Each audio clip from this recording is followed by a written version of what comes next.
Salam sejahtera, terima kasih karena bersama dengan saya di Nazilin Unity Channel. Terkini dalam himpunan Najib di perkarangan Istana Kehakiman di Mahkamah Rayuan menampilkan kehadiran Akmal Saleh dan juga beberapa pemimpin daripada parti yang lain. Kita boleh lihat di dalam paparan itu, dalam paparan video dan juga dalam laporan media menunjukkan bahawa berlaku cabar menyabar antara siapa jantan, siapa betina. Jadi saudara-saudara sekalian, sebenarnya siapa yang betina di dalam kes parti ini? Adakah sebenarnya betulkah UMNO yang betina kah atau PAS yang betina? Andalah yang tentukan sendiri, Anda tulis dalam ruangan komen. Tetapi yang menjadi keheranan ramai pihak ialah apabila Eka Dirjasin menulis bahwa yang bersalah sebenarnya dalam isu Najib ini bukan karena titah edendum semata-mata, tapi kenapa sedang bising tentang seorang Najib sahaja. Najib masuk penjara, salah siapa? Itu persoalan yang mungkin boleh kita perhatikan dan boleh kita urungkaikan bersama. Najib masuk penjara kerana perbuatan siapa? Adakah kerana salah sendiri ataupun salah orang lain? Karena dalam hal ini, seperti Eka Dirjasin tulis, Najib bukan sekadar mencuri Milo atau roti Bengali. Tetapi beliau terlibat dalam kes yang sangat besar yang menurut hakim yang membicarakan kes SRC Internasional, Najib telah pun memalukan negara, kata hakim tersebut, sehingga Najib telah dijatuhkan hukuman penjara 12 tahun dan denda 210 juta.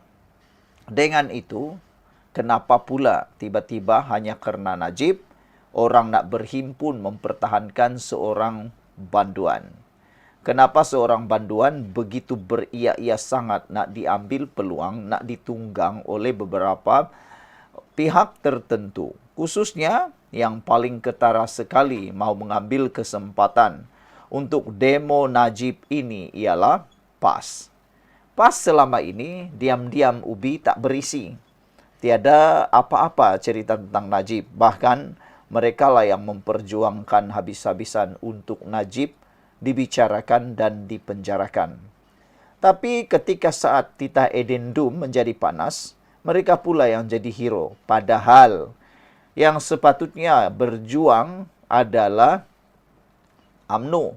UMNO sudah tarik diri untuk meneruskan himpunan itu dan Zahid sudah menyatakan bahwa siapa yang mahu mengikuti himpunan itu tanggung risiko sendiri dan Zahid sudah memberikan amaran supaya jangan mengikuti himpunan tersebut. Tapi apa yang jadi? Ada juga yang melanggar arahan tersebut. Termasuklah Akmal Saleh yang mana beliau menyatakan bahwa beliau menyertai himpunan itu atas individu, kapasiti individu.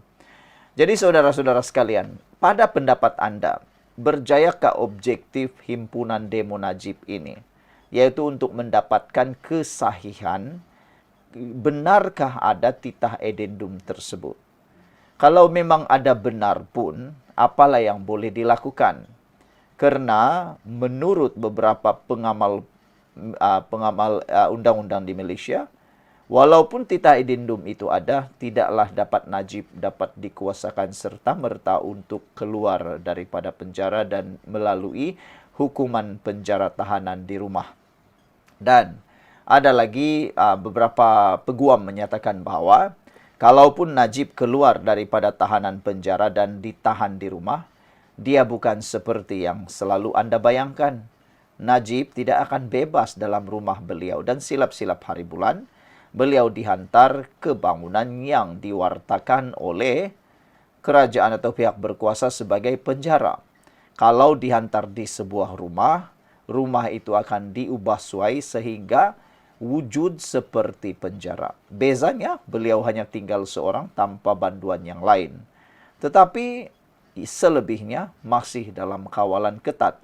Dan malangnya Najib tidak akan bersama dengan Rosmah Mansur, tidak dapat tinggal bersama dengan Rosmah Mansur, anak-anak dan keluarga beliau. Beliau perlu juga menjalani pengasingan secara sendiri. Jadi saudara-saudara sekalian, Siapa sebenarnya yang patut disalahkan dalam isu ini? Adakah Najib yang diperjuangkan habis-habisan itulah, atau sekarang ini dialihkan pula Najib jadi hero? Sekian dulu untuk kali ini. Jangan lupa tinggalkan komen Anda.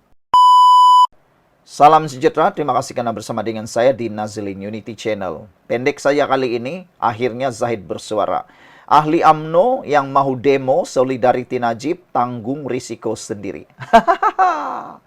Bukan aku ketawa lucu, tapi aku ketawa gembira. Karena Zahid akhirnya bersuara untuk kemakmuran negara ini dan keamanan negara ini.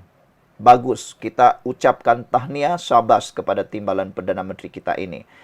Beliau menunjukkan satu sifat keluhuran perlembagaan, kedaulatan undang-undang, dan kesopanan kesusilaan serta ketaatan kepada raja. 5 prinsip rukun negara: kepercayaan kepada Tuhan, kesetiaan kepada raja dan negara, keluhuran perlembagaan, kedaulatan undang-undang, dan kesopanan dan kesusilaan. Semua itu telah diamalkan oleh Zahid Hamidi. Kesetiaan kepada raja dan negara, keluhuran perlembagaan, dan kedaulatan undang-undang. Zahid Hamidi akhirnya mengakui perintah itu apabila akur dengan perintah Ketua Duli Yang Maha Mulia di Pertuan Agung dan Istana Negara. Apabila Zahid telah mengambil keputusan, ahli UMNO demo Solidarity Najib tanggung risiko sendiri. Adakah ini akan menyebabkan beberapa orang yang sanggup mengikuti himpunan itu akan menanggung risiko sendiri, termasuklah Akmal Saleh. Kemarin Akmal Saleh telah menyatakan pendirian bahwa beliau akan terus meneruskan hasrat untuk menyertai himpunan itu dengan kapasiti pribadi, individu. Jadi adakala itu adalah membelakangi kehendak parti yang telah diumumkan oleh Setiausaha Agung UMNO, Dr. Ashraf Fajri Dusuki, dan Zahid Hamidi telah pun memberikan amaran ini. Saya rasa selepas amaran ini dikeluarkan silap-silap hari bulan, Akmal Saleh pun akan berfikir 1 atau 2 kali untuk menyertai lagi. Karena UMNO ini secara sifatnya adalah parti yang mementingkan hierarki dan juga kepimpinan. Presiden UMNO Datuk Seri Dr. Ahmad Zahid Hamidi mengingatkan ahli parti itu supaya tidak menyertai satu perhimpunan yang dijadwalkan berlangsung di Istana Kehakiman di Putrajaya esok. Jadi peringatan Zahid Hamidi ini jelas, ahli UMNO, termasuklah Akmal Saleh. Harap-harap Akmal Saleh tidaklah melanggar arus menentang perintah ini. Akmal Saleh harus mengambil iktibar. Beliau ini berpotensi besar dalam politik. Tapi kalau dia silap hari bulan, silap langkah, menentang presiden, beliau harus ingat pernah ada dipecat gara-gara menentang presiden. Siapa lagi? Khairi Jamaluddin, senior kepada Akmal Saleh. Senior beliau, Khairi Jamaluddin, yang lebih hebat daripada Akmal Saleh, yang pernah menjawat jawatan menteri yang berjaya sebagai Menteri Kesehatan, Belia dan Sukan.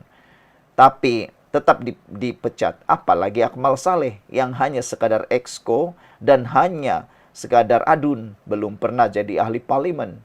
Silap-silap hari bulan, beliau akan menghadapi masalah yang besar jika menentang arahan daripada Zahid Hamidi ini.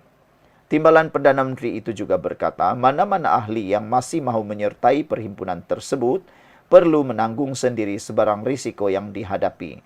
Kalau ada individu yang hadir ke perhimpunan Solidarity itu, kita serahkan kepada mereka untuk mengambil risiko sendiri. Maknanya kalau ditangkap, kalau didakwa, kalau tertangkap, tanggung sendiri, keluar sendiri. Tiada seorang pun antara UMNO yang mungkin akan membantu mengeluarkan Anda. Itu jelas arahannya.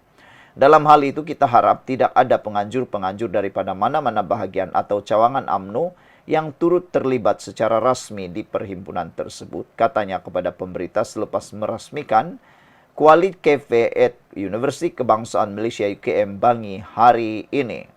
Pada 3 Januari, Setiausaha Agung UMNO Datuk Dr. Ashraf Fajri Dusuki memaklumkan parti itu membatalkan satu perhimpunan bagi menyokong bekas Perdana Menteri Datuk Seri Najib Razak yang dijadwalkan di Putrajaya.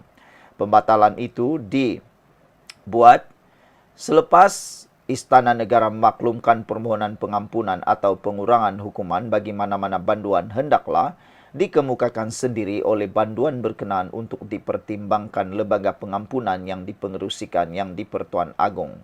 Sementara itu, Ketua Polis Daerah Putrajaya ACP ID Syam Mohamed menerusi kenyataan juga berkata, tindakan tegas akan diambil ke atas individu yang menyertai perhimpunan berkenan kerana ia tidak mendapat kebenaran pemilik tanah sekaligus tidak mematuhi syarat-syarat Akta Perhimpunan Aman 2012. Mahkamah Rayuan menetapkan esok sebagai tarikh pendengaran rayuan bekas Perdana Menteri itu terhadap keputusan Mahkamah Tinggi berkaitan titah edendum. Terdahulu, Mahkamah Tinggi menolak permohonan semakan kehakiman dan notis usul yang difailkan oleh Najib bagi mengemukakan keterangan tambahan berhubung titah edendum yang dikatakan dikeluarkan oleh yang di-Pertuan Agong terlebih dahulu mengenai tahanan rumah. Saudara-saudara sekalian, diharapkan semua orang, semua ahli politik maupun rakyat Malaysia, janganlah berhimpun kerana nanti anda yang susah sendiri. Okey, kerana demo pro Najib Sekatan Polis pemeriksaan ketat di Putrajaya akan dibuat juga esok.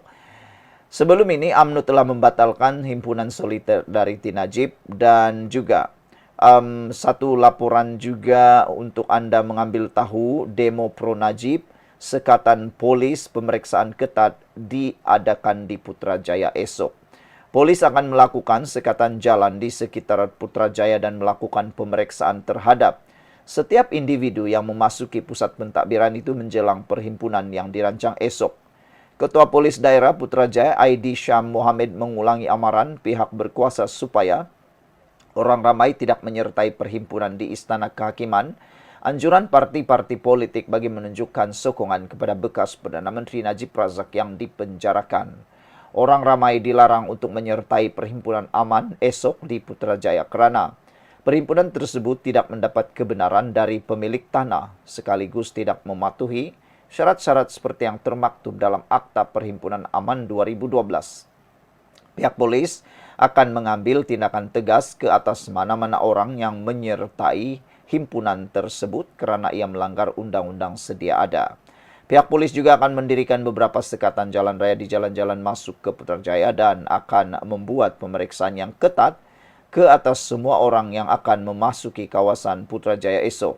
Ini bagi memastikan tiada apa-apa senjata, banner atau spanduk yang mengandungi perkataan atau unsur-unsur jelik atau hasutan berhubung dengan perhimpunan esok. Orang ramai diingatkan agar jangan hadir perhimpunan besok, katanya dalam satu kenyataan. Tinjauan mendapati perkarangan Istana Kehakiman dipasang pagar bagi menghalang sebarang perhimpunan diadakan di kawasan tersebut. Perhimpunan itu pada awalnya dirancang oleh UMNO dan PAS sebagai tanda setia kawan. Walau bagaimanapun UMNO kemudian membatalkan perhimpunan itu selepas Istana Negara mengeluarkan kenyataan mengenai syarat-syarat pengampunan daripada yang di-Pertuan Agong serta amaran dari pihak-pihak polis supaya perhimpunan itu tidak diteruskan. Pun begitu, PAS bertegas akan tetap meneruskan himpunan Solidariti tersebut. Sekian dulu untuk kali ini. Jangan lupa tinggalkan komen Anda.